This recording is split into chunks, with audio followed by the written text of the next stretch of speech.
Welcome to Classroom 5.0, a podcast that uncovers industry insights, cutting-edge research and practical evidence-based strategies that help us all to imagine and design learning environments and pathways for this ever-evolving world, so that together we can best support the next gen to uncover and deliver their unique potential.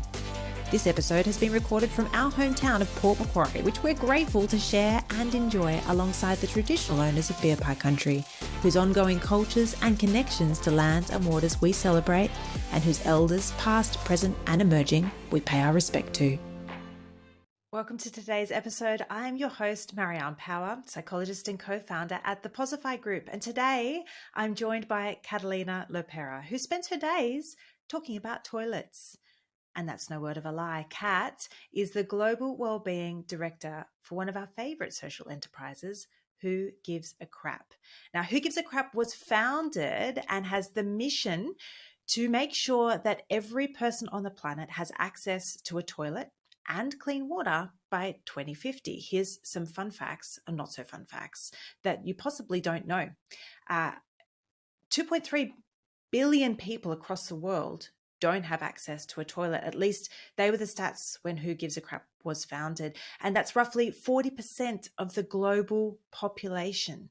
Now, if you think about the ripple effect and the consequence of all of the safety, hygiene, health impacts of toilets, let alone the social impacts of toilets and clean water, this crew are doing really important work. And Kat is there to ensure that in addition to them doing important good work, they're there looking after themselves, their well-being and the well-being of each other. So welcome, Kat. It is so good to see you. You know, one of the first things, Kat, that struck me when you and I met was just your insatiable curiosity and your beautiful why seeking. So there you go. There's strength spotting in you straight away. And I want to start there in terms of if we can take curiosity as a strength of yours. How would you say you describe yourself to others who might not have met you before? And what took you into wellbeing and HR? Oof, how would I describe myself to others? That is a big question. I think I always say that I just talk nonstop. I'm a bubbly South American who always speaks her mind, and I am very curious. So thanks for spotting that in me. I definitely am always just wanting to learn more about the things that interest me, and definitely well-being and people and culture have been big interests of mine my entire life, if I really think about it. I didn't actually study any, until recently, I should say, psychology or any of these more HR-y kind of things. I actually studied business and design and a bunch of different things. Again, this comes back to my curiosity because I am just like, I want to dive deep into all the things when they interest me. And but really, the whole idea of being well has been sparked through my own personal journey. And I feel like maybe a lot of us in these careers start there somehow. Like there is something that happens or doesn't happen, or we start feeling a certain way. We're like, okay, well, this is not okay. Like this is not what life should be about. And I am seeking a better balance, or being happier, or just more content, or understanding where all these emotions are coming from and how they play out with my coworkers or with my family or whatever it might be. And that's definitely where it all started for me. The interest in company and corporate well-being has been developing over the years in my career over at Hugibs, which has been very interesting and varied career, I would say, just across a few different roles in the history of the company and while I've been here, which has been for a few years already. And I have really loved, I'm going on a tangent here, but one of the things that really impacts well-being, I think in general for anyone working in a company, and that has definitely done that for me, is the attention that a company is able to give to your career, to what your interests are, to what you want to do, to where you want to take your impact within the company and in the world. And I think that is such a valuable thing that I have been fortunate to find at Who Gives a Crap. So I'm really, really grateful for that to my mentors and to my managers in the time that I've been here. Yeah, and let's go there because you have had a really varied career within the one organization. And I think as an outsider looking in and hearing some of your story, obviously, before we jumped into this interview, really finding your way into wellbeing through different experiences. But I guess for those who have got kind of that shiny light with the startup land and are always curious, Who Gives a Crap has gone sort of from startup really to scale up quite quickly as an Aussie company. And you've been involved from the very beginning. So take us back to when you were just coming into the company, to your point around playing around with where you wanted to make an impact internally. And what was the impact of the organization that kind of caught your attention? Okay. Well, yeah, that is quite a long story. I'll try to summarize. When I came into the company first, I was So the 2017 to be hired. Yeah. 2017, early 2017. And yeah, we were, I believe we would have been like, I don't know, 20, 25 people by the end of that year or something like that. It was a very, tightly knit team, and we would, be very comfortable with each other. We were a remote first company. So, I have always, this is just my own personal upbringing, where I've always felt really comfortable online because I grew up with like chat rooms and all that kind of thing, and I loved being in the online space. It really felt like building relationships to me. I know not everyone is that way, but definitely I am. And so I found it really easy to form relationships with people. It was definitely a plus to meet them in person for sure when we eventually did. But that wasn't like a barrier for me. And I started there, and then the company quickly grew. We started establishing hubs in different cities across the globe. We started with, Melbourne was kind of like the OG hub where the company first started. And then we opened our first overseas office in LA. And then after that, COVID happened, right? And then we had to move away from that hub because we wanted to have hubs where we wanted it to be a hybrid thing where people didn't have to go into the office every single day, but have a place where they could meet and actually collaborate. And as we grew the team, and then when COVID hit, we were like, okay, well, actually, we have to rethink this. And we already know how to work remotely. We need to leverage that. And we decided to go into the hybrid workplace, which is, I believe, where most of companies are really headed to now, because I think it's necessary. Also, in terms of growth, it allows you for so much more variety and less constraints in terms of talent and the type of talent that you can find. And the opportunities that you can give to a more diverse pool of people, right? That can really contribute to the diversity and the diversity of everything, of thought, of perspectives, lenses, etc. in the workplace, which I think is the success of the workplace is definitely based on that. And because you didn't start out in wellbeing though back in 2017, what was your role? It was in the creative. No.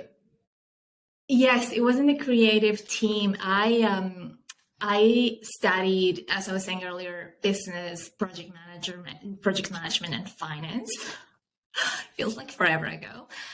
So I started as a project manager, and I was a freelancer when I first started Who Gives a Crap. But I only worked 2 days a week with the creative team, which was a team of 2 people, which very quickly grew.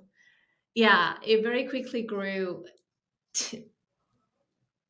And it just very, very quickly we started expanding. And one of the things, and I think coming back to your question, sorry, because I think I totally overlooked that question, was like what attracted me to. And I think the fact that the company was trying to make an impact in the world, like at the time, I actually didn't know of any other social enterprises. Like I came from the startup space as well. I used to work in a startup incubator, but all the companies that came through that were all about profit.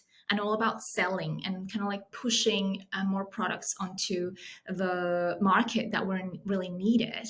And what really attracted me to Gives a Crap was that this was, of course, yes, we also have to sell, right? But they're products that we need anyway, and we are disrupting a market in a way that is very meaningful. So that was the first thing. And then the second thing was the people. I fully believe that the people that you work with are so key to your well-being and happiness, and the relationships that you form with them. And even from the first interview that I had, I just felt right at home. So that was one of the things that I really loved about the company. And I believe to this day, we have grown quite a lot, but we do aim, and our intention is always to keep that feeling of familiarity, even though we have to have more processes in place, more structures. It's a little bit tricky, but we do aim to keep it, because that is, to me, is what makes or breaks a workplace. And, on that topic, I found recently this very, very interesting set of graphs that I can share with you if you are interested. It was I'd love just an Instagram post, but it was about the amount of time that you spend with the different people in your life. So it talks about your family and how the time in your family peaks at 18 and then starts declining throughout your life, and then kind of steadies but at a very low base. And then the time that you spend with your children as well, like it peaks at 30, between 30 and 40, and then it starts declining because they leave home and all that kind of thing. And then the time that you spend with your partner actually goes up throughout your life, and the time you spend alone goes up throughout your life. And the one that is the highest and most constant is the time you spend with your coworkers, which is fascinating. Yeah, and it just points to that, when you said earlier, one of the most impactful memories that you hold around your starting with the company was, one, their impact and their mission. And I don't want to lose that. I want to come back to that. But secondly, your interview. And I'm just so curious, because it sounds like a team that's really, with all of this growth, sustained that sense of family. But what is it that you recall about that first interview and how you felt? And what was that about? Like, for all the leaders who are listening, what did you see in that interview that was like, ooh, I'll have a bit of this, thanks? Well, I felt a real sense of these people are interested in me as a person. So they were curious about what drove me, about why I was interested in working there, about what were my longer term goals, and how they would align with the goals that they had. And I think that meant more than anything else in the interview to me, aside from being well suited for the job at the time and my experience and what I could bring to the table. It was also about how am I going to feel in this role and in this company? And I think that was the thing that really struck me, was that I felt a genuine interest in me, not like a post one or a fake one, or one that sometimes, I've experienced in the past interviews where they're, I want to say it, but yeah, faking that kind of interest just because it suits them, if that makes sense. Whereas and you're seen more as the commodity, really and someone and who can come in and just deliver on something. You're kind of the product or the outcome that they're looking for. Yeah, exactly. Yeah, that makes a lot of sense. And I think that's so important.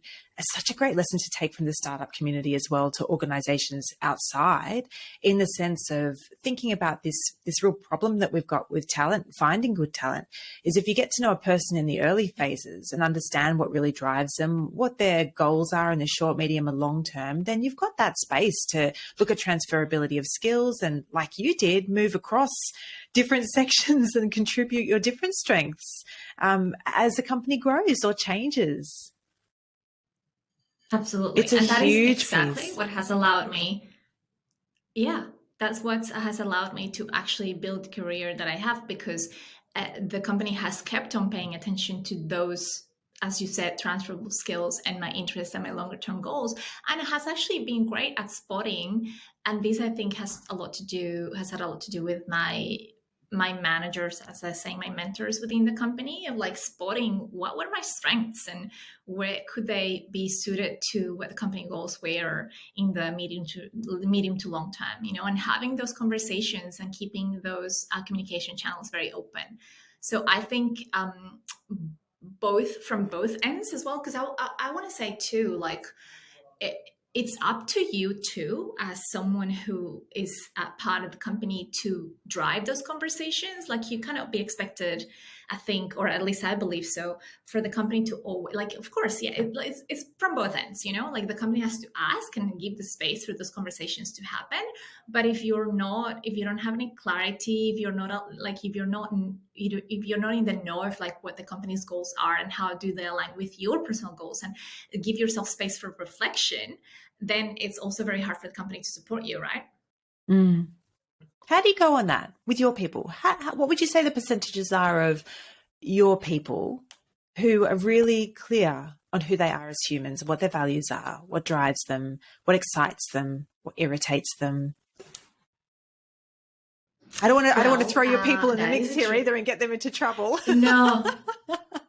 No, that is a tricky question. We will probably have more data after a culture amp survey that we have just launched, actually, nice. Like literally right now, which gives us a lot of insight into how people are feeling, how we're going with our culture, and all these different things about how we're working, and it will give us a lot of insight.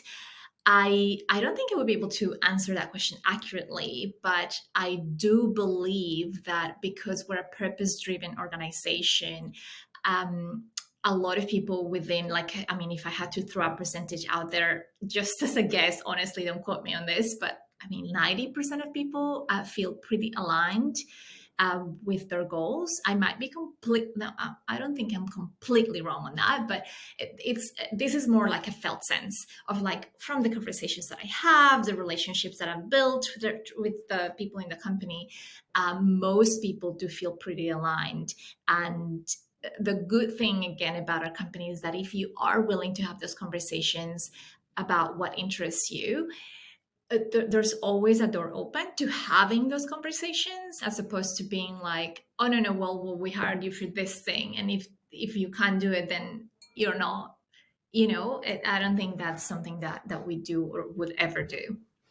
There's an appreciation of humans for humans and all that they bring to the table. And I love that you brought that to the point that, yes, there's that piece of intuition. And I think, the research shows that purpose-driven organizations attract people who have got a really clear sense, or at least a wantingness and a willingness to get to know that sense of who they are as individuals and what they can bring to the table. But I love that you're measuring it. So shout out to our friends at Culture Amp. If you haven't heard of Culture Amp, they're a fantastic wellbeing and people tracking tool who do a great job of measuring engagement scores and company cultures. So I'll throw them into the links as well. Good mutual friends. And speaking of purpose, let's not gloss over that. If everybody's wondering, what is Who Gives a Crap? Can we get to that? So what is the work that you're doing at Who Gives a Crap? What do you stand for?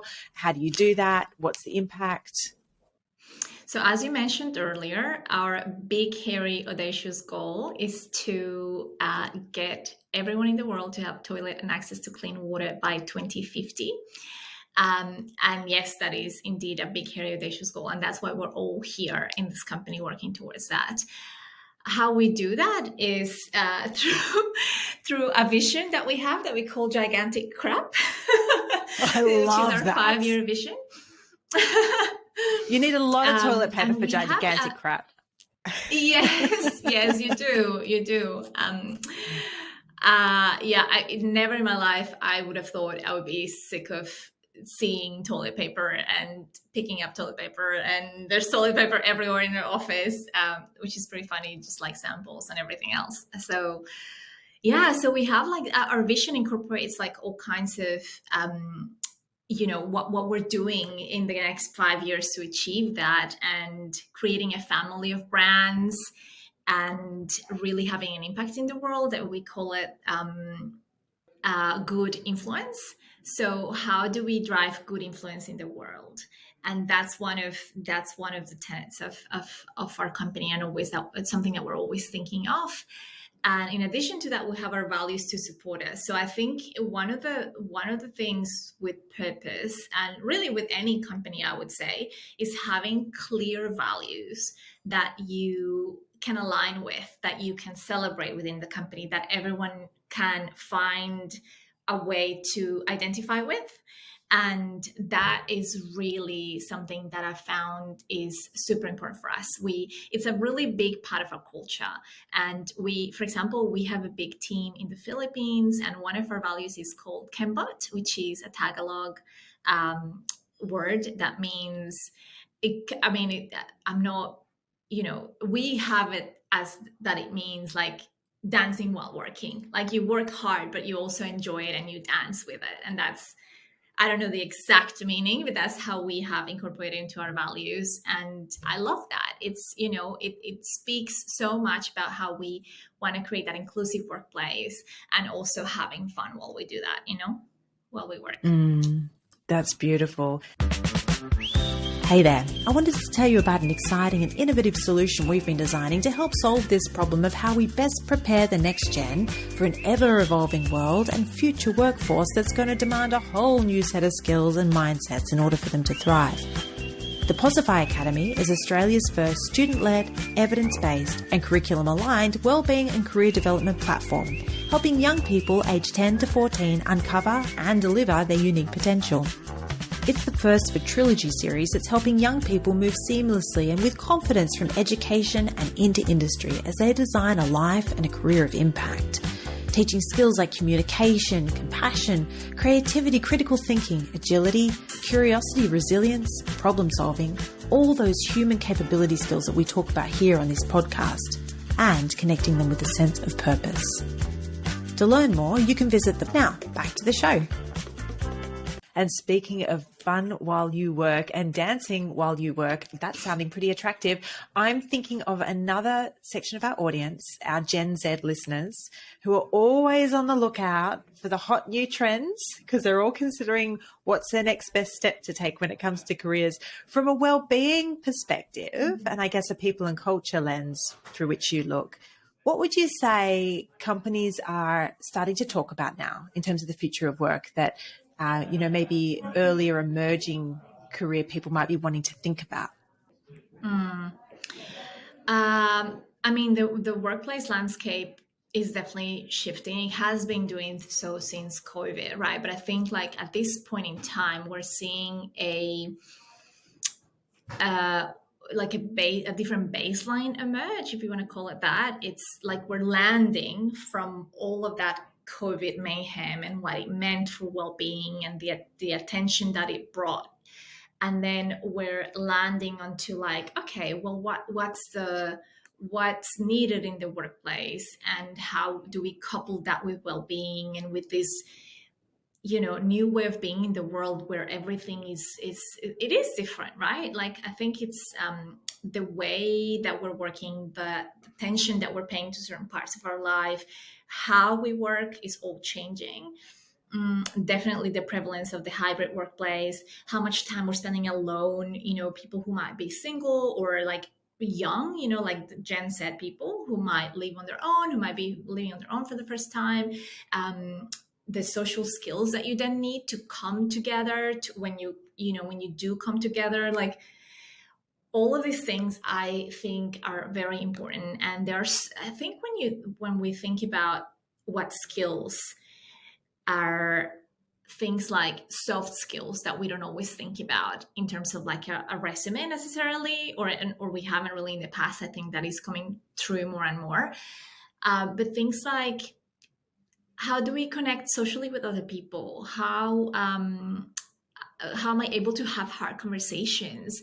What do I understand psychological safety, and how can I help and be part of creating that within the company and in a hybrid workplace, which is a little bit different to, actually, I should say quite different to being in person all the time. There's more nuance when you're communicating in writing, or when you're not in front of someone, that you can actually see their expressions and how their body language as a whole is moving, and what they're telling you with that. Because you're able to see their faces, but you're not able to see their whole demeanor, and there are things that can be hidden in a camera. So all these things, like learning to read a room, to understand yourself, and like I think this piece that you were mentioning earlier about self-awareness is very important, because we cannot possibly learn to understand others if we can't understand ourselves first, or at least I believe so. And that has been definitely my experience. I'm curious if it has been yours. Absolutely. And I'm going to suggest to anybody listening that that's a tweetable moment that we've just heard from Kat there, learning to understand yourself. And I think it's really important too, because obviously that self-awareness piece is key if we want to avoid somebody else's statement triggering us, for example, and setting off a whole host of these sort of automatic emotional responses that can take us down a path which we didn't necessarily want to be in communication. And actually, as you were speaking, I want to check something out with you, because this hybrid landscape and, what you're speaking to with the soft skills and reading that nonverbal body language that we would do more so in real life, or I guess that's that emotional intelligence of really being able to understand more than just what the person's saying. And I'm starting to notice more and more and more the need for really clear and explicit and assertive communication. And some of those skills, like learning how to check in with someone, how to clarify somebody's perspective, taking the time to pause and stop and get on top of those micro moments of confusion, because there isn't all the additional information that you can't read a room when you've got 7 or 8 different cameras running in a Zoom. But I'm curious what you're noticing as you're pulling everybody together and getting to know each other across these virtual platforms. I'm noticing that that's a skill that we need to make a bigger effort to develop, and to help people have the opportunities to develop it. I think it's not an obvious thing. Sometimes I think it is, or at least I used to think so. Better let's phrase it like that way. But it's not so. It's definitely something that is not common sense. We're not taught that. I think that from what I've heard from my friends that have kids, this is something that is now being paid more attention to in schools, like how to set boundaries, how to like have challenging conversations. Like how to manage my emotions, like understanding, what's coming up, what am I feeling in my body, like all these different things. But at least our generation, the millennials and both elder and younger millennials, we weren't taught these things, right? These weren't things that were taught at school, and I do believe that there's a lack of that. So that's definitely one that I want to pay attention to, and I really value when someone is able to have hard conversations, because as you were saying, like the way that we communicate, how we're able to express ourselves more accurately, more succinctly, perhaps even more assertively, plays a huge role in the workplace. I mean, it always has, I believe, but when you're talking to someone, I feel like in person, it's just very different, especially now, not only with the hybrid workplace, but a global workplace, right? Where we have so many time zones. If we want to work efficiently, we need to learn to communicate better and to not have so much back and forth, because it's also very hard to do asynchronously, which is a lot of our work takes place asynchronously, right? And I, again, kind of coming to an earlier point, I believe that's going to be the case more and more. So if we don't have these skills, it's just going to make life really hard for us, and we don't have to. We don't have to. They take effort to learn, but I don't think it's impossible. And there's opportunities to practice right, left, and center. Like really. Yeah, I agree. And I'd have to say the effort to reward ratio is pretty high and up there. Learning these skills isn't just good for going into the workplace, but your own relationships and your own sense of calm and peace and just clarity. And don't we all just need a little bit more of that in our lives post-COVID? But actually, one of the things that you just said, reading an article just recently about the shift and the change coming out of COVID, and obviously, who gives a crap already had that hybrid work environment where the majority of presence was online and digital. So perhaps the shift isn't there for you. You might have had policies and procedures in place or ways of working, but workflow for those companies who were face to face and then went to online, and the studies coming out to say that on average, where we thought we were getting more time back, the average worker was spending an additional 30 minutes tied to work lines that actually we just did a really good job of fitting more into our day. And I'm curious about that through what you're hearing and seeing and working on it, who gives a crap, through the lens of wellbeing again, because I'm worried about overwhelm and burnout, and the impact that has not just on people's workflow, but their lives more generally. What are your thoughts on all of that? Yeah. That is a very interesting one. I do see a trend in languishing, and that, as we know, can result in burnout and other kind of mental health difficulties. I don't know. Like I think on one end, the world seems to be getting like a busier and busier place the more time passes, and at the same time there is this trend that I see where we are wanting to question, especially this is coming from Gen Z, I believe, which I love. It's like, okay, well, how are we going to actually design our future? What world do we want to live in? And I do think that Gen Z is kind of setting their foot on the ground and being like, you know what? I actually don't want to work like this anymore. I don't want to work where I'm pushed to do things that I don't necessarily want to do. Like, by that I mean, like, maybe I just want to come. Like, different people are going to be different, and I think this is one of the keys here. It's like we want that diversity, and we want to be able to incorporate it and actually leverage it in the workplace to actually live better. So there might be some people who come to workplace for the relationships, for wanting to get some growth and having emotional conversations and sharing all of themselves. I can count myself as one of those people. But there might be people who just want to come to workplace and do their job and then log out, and then, you know what I mean? And then just kind of like have a very distinct and blunt separation between work and life. And that is perfectly valid. So I think it's just like allowing everyone to define what their own version of well-being is and what supports that for them is one of the things that we need to really pay attention to.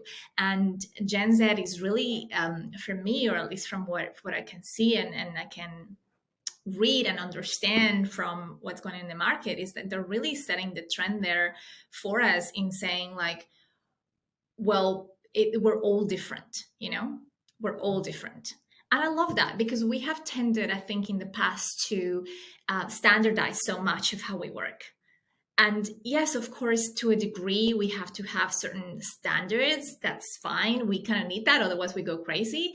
But what are the standards that we want to live by? Maybe one of the standards is actually diversity is king or queen or better. It's where we're heading, and we want to make space for that. I don't know. Gosh, there's so many. It makes a lot of sense. And I'm really hearing that Gen Z push coming through, and we see it on the ground and read about it and hear about it, have conversations with young people. What I think is really interesting, because we know, by the stats, something like 27% of Gen Z of the workplace will be Gen Z by 2025. Like, that's only in 2 or 3 years, right? So this is a huge moment of transition and a changing of the guard and handing over of how we work. And what we're noticing more and more is that there's a real need for translation between the generations. And I think, while I agree, I love Gen Z and stand for that, around them saying, hey, let's shake things up. Let's do things differently. That fight against the hustle hard culture. I do think that there's space for that reverse mentoring and for other generations to share what they've learned about putting their head down and getting some things done. And yes, there's the room for flexibility and for for bespoke ways of showing up, if you like. And the output and the outcome's got to be there, sport. You know, I think that there's a bit of a shift I can see happening. I think I don't know. I'm not measuring this. It'll be interesting to see what happens, but maybe we should measure it. There's a tension building, and I think it's going to be a really interesting one to watch. And rather than the conflict, I'd love to see, you know, more conversations, to your point, those hard conversations where we get on the table and say, okay, well, what's your perspective? Well, here's our perspective, and how is it that we meet somewhere in the middle? So thank you for bringing attention to all of those beautiful things, because I think we can all agree that burnout is not the result that we're running for. Going back to when you were, well, not Gen Z because you're a millennial, but let's imagine you back in those early stage career moments, right? Where you're sort of looking at this idea of what's next for me, or where am I headed in my career? Can you remember any of those sort of highlight moments that stood out to you that you'd love to share with younger people, just to give that sense of, yeah, there was a light bulb, it was a changing point, or this was a definitely don't go there moment? What kind of stood out to you for those early career highlights? I think, you know, interestingly, what you brought up earlier about that tension between, I guess, generations or ways of working, and that both things are needed. I love that contribution, and I'll go back to why this is one of those career moments, because I appreciate now, I've come to a very, very deep appreciation in my life of like, nothing is ever black or white. And there's a whole lot of nuance that we need to navigate in every aspect of our life, in every single aspect of our life, you know, relationships, our family, our workplace, our career, like what do I want to get out of my life in general? Like there's so many aspects of our life that require that nuance, and sometimes when we talk about those hard conversations, we need to have those conversations first and foremost with ourselves. You know, like learning to actually like listen to all the parts of us and being like, okay, well, let me navigate this gray area. And I think that was, looking back, kind of one of those defining moments for me when I was working because I came from like the project management side, into like collaboration and efficiency at a company-wide level at some point. Back then, we were still a company of like 60 people, I think. And then coming out of that and having that understanding of that tension that you were talking about, of like, okay, well, I am feeling this pull for like well-being and wanting to understand how we can support our people to be well, to look after themselves, and also to, you know, be productive, be efficient in their work, and actually make the impact that we want to make, that both they want to make and us as a company want to make. So I think like having an alignment there in terms of like how we're going to make that impact, how we're going to measure it, and then being like, okay, where do I want to be there? And that's where, for me, I started like feeling that tension within myself for my own career, and had to navigate that nuance of like, okay, well, how do I bring this together? And then the conversations that I was able to have with my mentors at the time allowed me to then create a path for me where I could bring those two together, and I still do. So yeah, and that's what I'm doing now, I guess. It's like, and it's interesting because when I kind of switched into well-being, I thought, I'm not going to be working into like any of this efficiency and collaboration. That's not true. I still work with that because they go hand in hand. So it's exactly what you're talking about before. And it's not, I think, kind of back to your point, it is a tension, but it's a very interesting tension that kind of feeds from each side of it. So I think it can be beautiful, right? It can be challenging, but it can be beautiful at the same time. Yeah, and there's some magical research on, you know, the importance of stress, and I'll pop it in the links as well, in terms of being that motivating factor. If we're constantly feeling comfortable, there's no room to grow, right? We need a little bit of tension internally. So yeah, I love the fact that I think the call to action that I've heard you say is notice the tension within. So, you know, where is that pull? You know, where's that coming from? Start getting curious around when it pops up and what's around you and who you're hanging out with, or what the problem that you're trying to solve is, or what the feeling is that you walked away from and want to go back towards. You know, these are all really good little clues to be looking out for in terms of making that next best step towards choosing a pathway. Thank you, Kat. And I'd be so silly to finish off this conversation without asking you, what are your favorite wellbeing go-tos, both personally and then, of course, across the team at Who Gives a Crap? What are you guys hanging on to at the moment or playing around with? There are so many. Yeah, there's so many. I mean, in the team and at Who Gives a Crap, we are really paying a lot of attention to our psychosocial risk and safety, and how do we have those hard conversations around mental health with the team? How do we educate our leaders to be able to support and have those conversations as well, when this is so prevalent and so important, because it really affects us in a way that we're still, I believe, as a society, not really quite across. We don't fully understand it, I don't think, because it's so invisible, right? At least I believe that's part of the reason.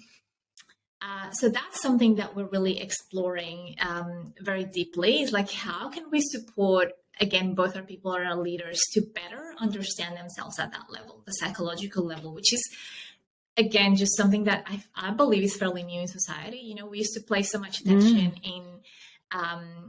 in our physical health and well-being, which of course continues to be important. But now our psychological health and well-being is really taking a stand, especially now that we're working mostly online, right? Like that's more prevalent, I suppose. So that's definitely something that is happening in that area. And then personally, I am a big fan of supporting myself through little rituals and routines. I actually talk about this in the company as well. Like I do this training that I actually love on time management, and people think that I'm going to give them all these strategies about how to manage their calendar. And I actually do. But I actually start by going really deep into like, well, actually, how do you want to spend your time? Like, what's important to you? What do you want to do with your life? What are these, like, these really like deep questions that people are like, oh, okay. Like, this is not what I thought it was going to be.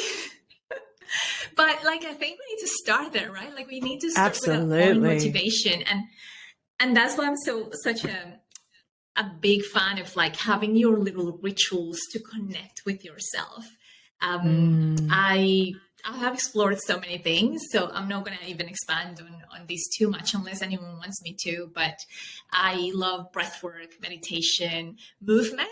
Somatic movement is something that I've gotten into in the last few years, and I really love that connection to your body when you start listening to it. Like, I think there's nothing that can quite help you understand yourself as when you connect your body, because your body speaks so loudly if you know how to listen.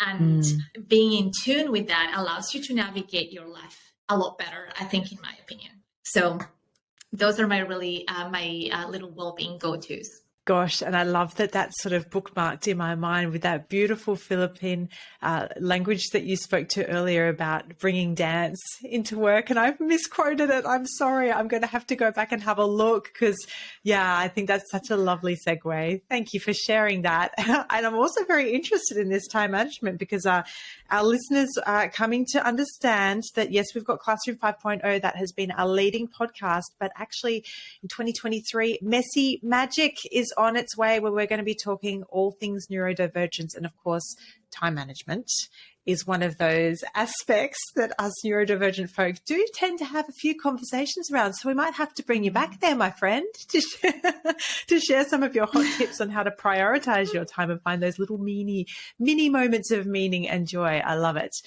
I wonder if I could be cheeky and finish off with a question. It's a magical thinking question, and it goes to the idea of the future of work, the world, if you like, but work, education, and leadership. If you could wave a magic wand and see a different kind of world, what's one thing that you would love to see changed? Oh my gosh. I Like, would really love. no big question there, just a small one to end on. Just tiny, just like nothing, no biggie. I honestly would really love if we could devise, invent, come up with a different economical system to the current one. Like I think that our current economic system is not working anymore. I think that we're seeing that more and more, and capitalism is just yeah, it's just, I don't think it's working for the world. I don't think it's sustainable. And I would love to see a world where everyone is actually taken care of. I love the concept of circular economies and donut economies, which I'm sure you've also heard of. So I would love to see a world where that is a reality rather than just a concept and a dream. That would be what I would go with. Oh, you gave me the good old purpose goose tingles to finish off our conversation. For listeners who haven't heard of those concepts and terms, I'm going to pop some links into today's show notes. Kat, thank you so much. I started off by saying you're a burst of bubble and joy and optimism and all the things that are good and possible in the world. And I really mean that. I adore you.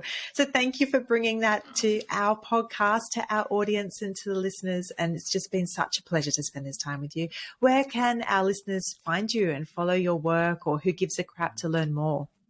Oh my gosh, please follow Who Gives a Crap because I am terrible at posting. I am on LinkedIn if anyone is interested, but I really am not that great at posting. Who Gives a Crap TP on Instagram is where you'll find all puns and toilet shebangs and shenanigans. Yeah, we are constantly on there following so all your much, Marianne. toilet challenges. It's been such a pleasure. So get amongst it, everyone. If you're listening, follow Who Gives a Crap. I'll put the links in the show note. Thank you, Kat. And for our listeners, it's been such a delight to have you here once again, Classroom 5.0, with our guest today, Kat from Who Gives a Crap. We'll see you next time. See you later, alligators. Isn't she the best? I adore Catalina. Every time I meet with her, I walk away feeling uplifted and inspired to go and read and learn more. And just like every episode, I hit stop and we started having the best conversation. So I want to share some golden nuggets and key takeaways that I took away when I finished up my conversation with Catalina. She raised a really important point that in wellbeing and human resources, whenever you jump on LinkedIn right now and across Instagram and TikTok, Twitter, wherever your social feeds are, some of these really big terms that are reserved in the wellbeing space for important conversations are kind of getting thrown around like confetti. I mean, burnout, psychological safety and risk, neurodivergence, undiagnosed versus diagnosed ADHD or autism or other mental illness or disorder. And while these conversations are so significant and important to be had, one of the things that we were noticing and speaking to was, well, where's the responsibility for each and every single one of us to really understand, one, what the definitions of those terms are, what they look like, what they mean, and what their real world consequences and ramifications are.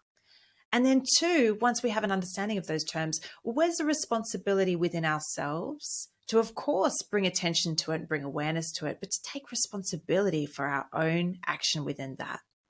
And then how can we have those conversations being constructive, informative, assertive, but compassionate and kind with the people around us who matter and who can support us?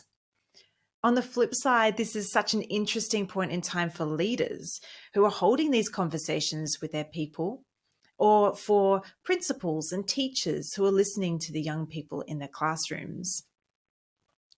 To be able to reflect with the person that you're sitting with and to be curious and to understand where it is that they're at and why these terms are relevant to them and what they're hoping to achieve by bringing it to your attention. These are all the tricky conversations that at Posify we're really interested in helping people to have. Like we spoke to in today's podcast, these communication skills can be taught and learned, which is so exciting. And there are so many different ways we can go there that are beyond the scope of this particular podcast. But if you're curious, either because you're a leader and you're wanting to know how you can have really open, honest, and constructive conversations around these big terms, Or if you're a young person or an employee who's wanting to get your head around about where you stand in these conversations about diversity, inclusion, well-being and mental health as you cross across education and your workplace, we'd love to have a chat. So reach out to us. You can find us at www.theposifygroup.com.au, and of course, contact us directly via email, either through info or you can speak to me directly, Marianne. One of our favorite distractions in the day is speaking to other good humans who are keen to not make a difference just in the world, but in their own world as well. So we'd love to speak to you. Well, that's all for today. I hope you loved it. It was a long one. Thanks for hanging in there. And I can't wait to hear what you do with all that you've learned from today's conversation. Be well. Classroom 5.0 is brought to you by the Posify Group, a socially conscious education company arming the next gen with a sense of purpose and the future skills they'll need to thrive in this ever-evolving world. Your ratings and reviews really mean the world to us, so if you loved this episode, please let us know and share it with a friend. We'd like to say thanks to our editing guru, Clint, and his team at My Video Producer, who helped us put this show together and who have kindly sponsored Season 3 of Classroom 5.0. And for today's show notes, links, and more episodes just like these, you can visit theposifygroup.com.au/podcast. Thanks for helping us imagine alive the future of learning, work, and leadership. We'll see you next time.